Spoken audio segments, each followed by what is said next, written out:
YouTube এই সমস্ত প্ল্যাটফর্মে আপনি কোনো ভিডিও শেয়ার করার আগে অথবা দেখবেন আপনি যে অমুক নেতা ধরা খাইছে, তো এটা লিঙ্ক হিসাবে ধরেন RTV দিয়ে দিছে অথবা 71 টিভি দিয়ে দিছে। আরে ভাই, আপনারা এত মূর্খ কিভাবে হন আপনারা?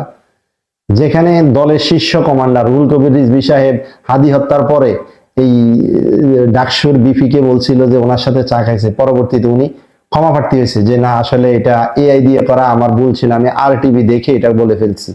এমনি ভাবে জামাতের অনেক লোকের দেখছি যে এই কাজগুলা করছে। আমি যদি জ্ঞান কম থাকে তাহলে চুপ থাকবেন, কিন্তু মূর্খের মতো আচরণ করবেন না। আপনারা যেটা পান এটাই শেয়ার করে দেন।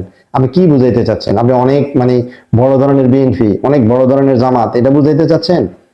এগুলা দিয়ে রাজনীতি হয় না রে ভাই। এখন মানুষ সামনে মুখে মুখে বলবেন, ফেসবুকে স্ট্যাটাস দিবেন আমি বিএনপি করি, তলে আপনি অন্যরকম চিন্তা ভাবনা করবেন, তাহলে তার এটা বিএনপির জন্য এটা ক্ষতি বই আনবে।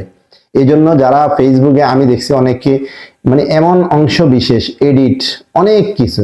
যেমন কিছুদিন আগে আমি একটা দেখছি, আমির হামজা একটা বক্তব্যের মধ্যে বলতেছে যে এই বিদেশের কোন এক লোক কোরআন শরীফের অনেকগুলা পড়ছে, বিধর্মী লোক, সে বলতেছে যে আমি আপনাদের কোরআনে এতগুলা ভুল পাইছি।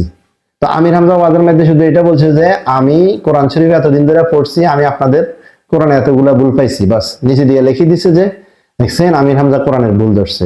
আসলে কি এরকম বিএনপির অনেক নেতাদের বক্তব্য কাট পিস করে অনেকেই ফেসবুকের মধ্যে আইসা তারা আমি মনে করি যদি তারা জামাতও করে সেটা জামাতের ক্ষতি করতেছে।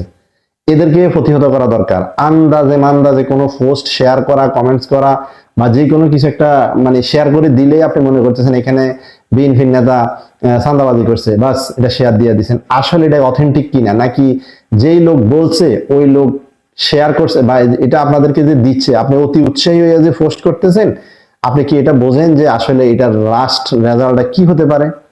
এই জন্য আমি সবাইকে এতটুকু বলবো, যদি কাণ্ড জ্ঞান থাকে, শিক্ষিত হন।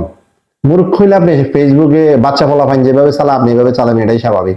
কোন শিক্ষিত ব্যক্তি আন্দাজে অথেন্টিক নিউজ ছাড়া কোনো কিছু শেয়ার করতে পারে না। আর যদি সে করে, আমি মনে করি যে তার জ্ঞানের অভাব, অথবা সে নিজেকে প্রকৃত বিএনপি বা প্রকৃত জামাত প্রমাণ করার জন্য অন্যদের কাছে, কারণ সে অন্য দলের ছিল, এখন সে এগুলা করে ফ্রন্ট লাইনে আসতে চাচ্ছে। সাধু সাবধান।